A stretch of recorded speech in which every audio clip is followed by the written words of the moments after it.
So there's a couple different pieces to prepping somebody to become a champion. First, what you want to look for is the potential to even become a champion. So one of the things that you have to think about is influence.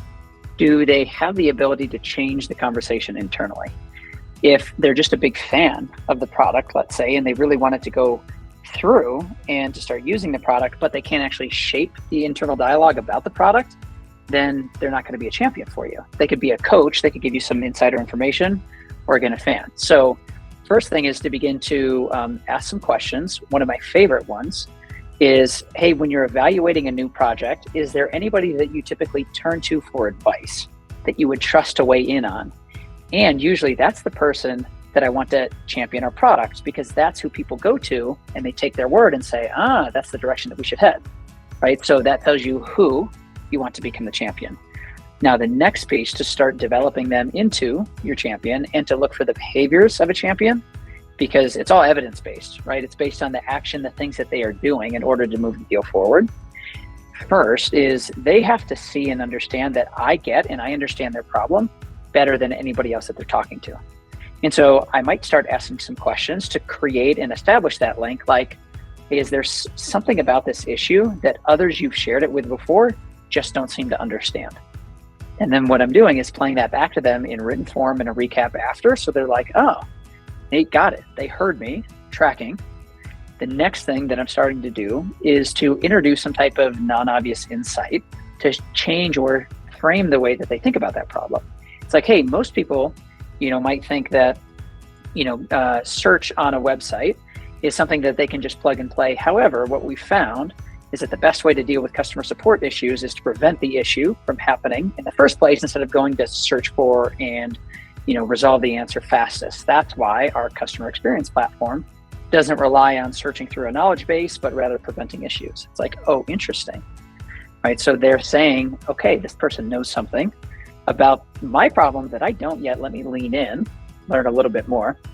And then the next piece that we're going deeper onto is actually setting up and giving them something to sell with internally that they're excited about. Think about some type of memo, a brief, not just on the product, but on the issue, so that they can more quickly and effectively share that story internally with other folks. And we're doing that together. And I can see pretty quickly how engaged they are in building that storyline, and if they're actually getting feedback internally by moving the deal forward, because again, building a champion is all based on evidence and looking for little signs of behavior that they're actually pushing that deal forward when you're not around, not in the room with them. So I stay up to date on industry trends in a couple different ways. One of them is I have a favorite short list of authors and people that I read from. So there are a couple different newsletters that just throughout the week, like as soon as they hit my inbox, I'm looking at that and I'm reading through it. The next piece is in something that I have done throughout my career that's been really helpful is I'm subscribed to whatever type of like industry leading voice that is hyper unique and specific to the customers that I'm selling to. So for example, in the last team that I was leading, we were selling to Fortune 500 innovation teams. And so there were a couple different communities and newsletters specific for external innovation teams, like one called Innovators, spelled with the number 8.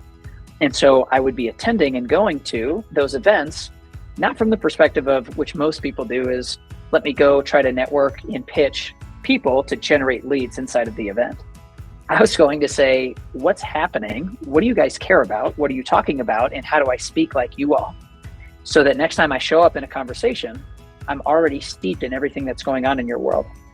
So if you're selling to, chief security officers, what are they learning from and how are they keeping up to date on industry trends? Become a member of that CISO society, whatever that might be. And I would say that's arguably the most effective. And then lastly, and number 3 is I'm just very active on LinkedIn. Some of it is a little noisy, granted. And so that's where you kind of need to dial in and figure out who are maybe the 2 or 3 voices that aren't just perpetuating hype and a lot of hot air, but it's like, wow, this is actually exactly what I needed to know about this topic. And then I'll find kind of 2 or 3 people and make sure that I'm subscribed to their feed. Well, the trend that you can't ignore because it's everywhere is generative AI, looking at how a seller and AI work together as co-pilots. Now in our space, the place and what I'm thinking about leveraging AI, both we do this in our product, but any seller should be inside of their own workflow, is looking at how do you go from blank page to something to start working with, particularly in the context of a lot of the work that we do is around working with enterprise mid-market sales teams who are building out some type of business case to sell with and equip their champion to sell with. And that takes a lot of thoughtful work, creativity, in order to create something that's compelling. And if a seller can spend most of their brain cells, time, energy, creativity, because that's a finite resource, right? Is you only have so much energy and time in the day. If you could spend most of that on the most creative pieces of the copywriting, not just getting something down onto the page, amazing, run full force at it. Another big trend that I've been seeing is the shift in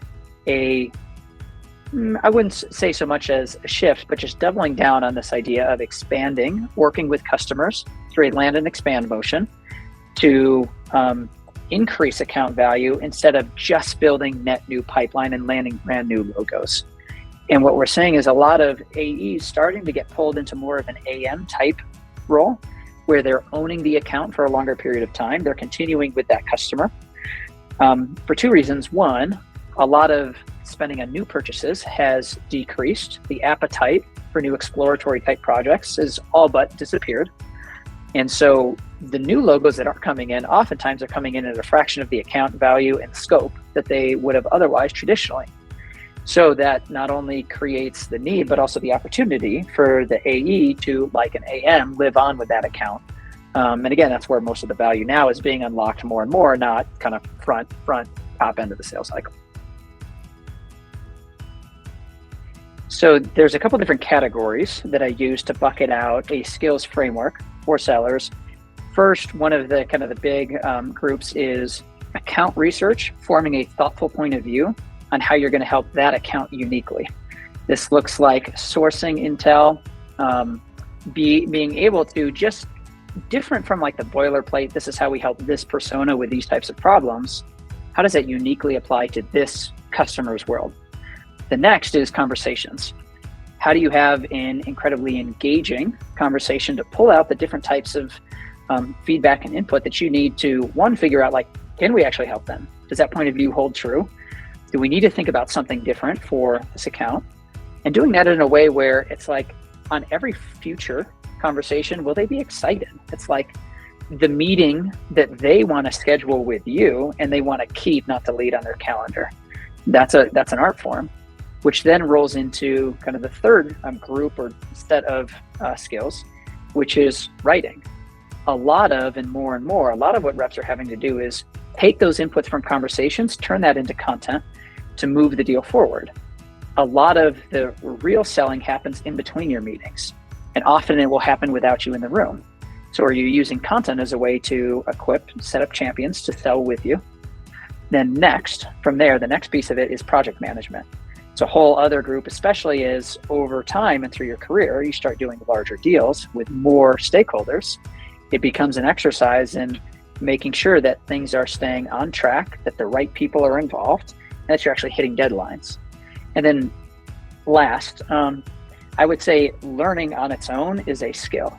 What I wouldn't expect a sales rep to do is walk into a brand new role knowing exactly how to do the job and talk to that set of customers.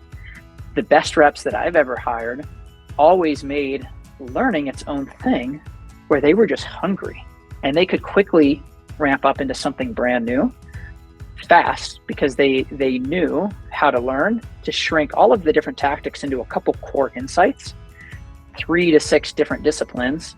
And then they realized like I can figure out my way through all of these different scenarios that I find myself in by kind of bundling and using those different core principles and then just applying them when they walk into something new for the first time.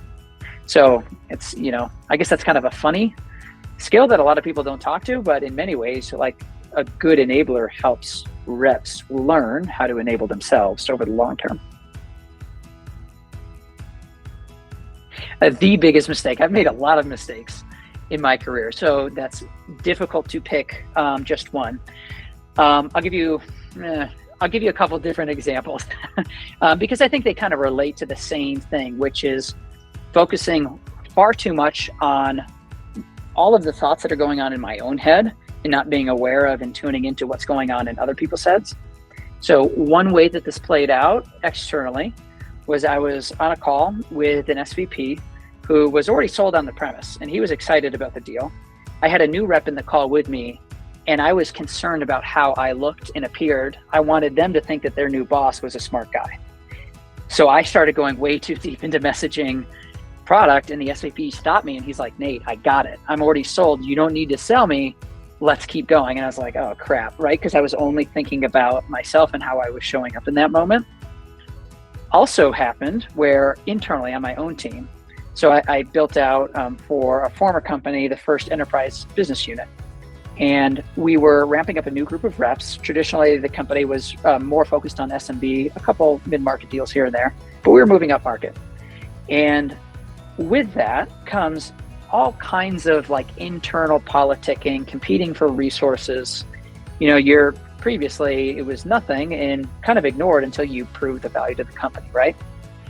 Now, the AEs who joined that team, they were part of building the process as we went. So there was a lot of work that went into not just running a sales cycle, but helping me build this business unit.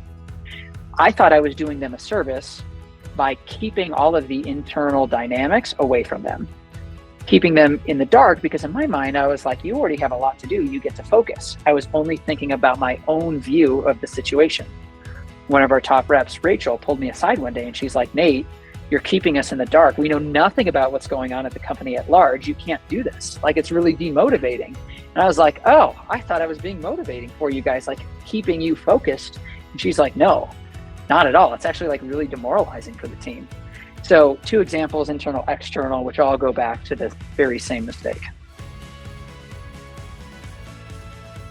Oh, so I'm in the top fraction of 1% of listeners on Spotify because I listen to music constantly throughout the day, especially when I'm doing any type of creative work. And generally it will vary based on the mood or the activity. So right now, one of the artists that I've been listening a lot to, his name's Annie Mineo, and then I'll throw some Connor Price in there. If you look at the lyrics and what they write, it is so clever. They both rap, but the lyrics and the flow of how they link those together, it's very inspiring as I'm going through and writing and building a lot of content for our own company right now. And then I'll switch over, and if I'm doing something that is, you know, let's say I'm going through and updating and I'm putting records into our own CRM, then I might do something that's a little bit more like upbeat, a little bit more like pop electronic to keep me kind of moving through the tasks. So honestly, it just depends on what time of day you catch me at. And if you look at, like, Spotify does this thing called Discover Weekly, where it looks at what you listen to, kind of mixes in different songs, right, to recommend it. You'll get everything from classical to hard rock to rap and everything in between. Because again, it just varies based on what I'm doing.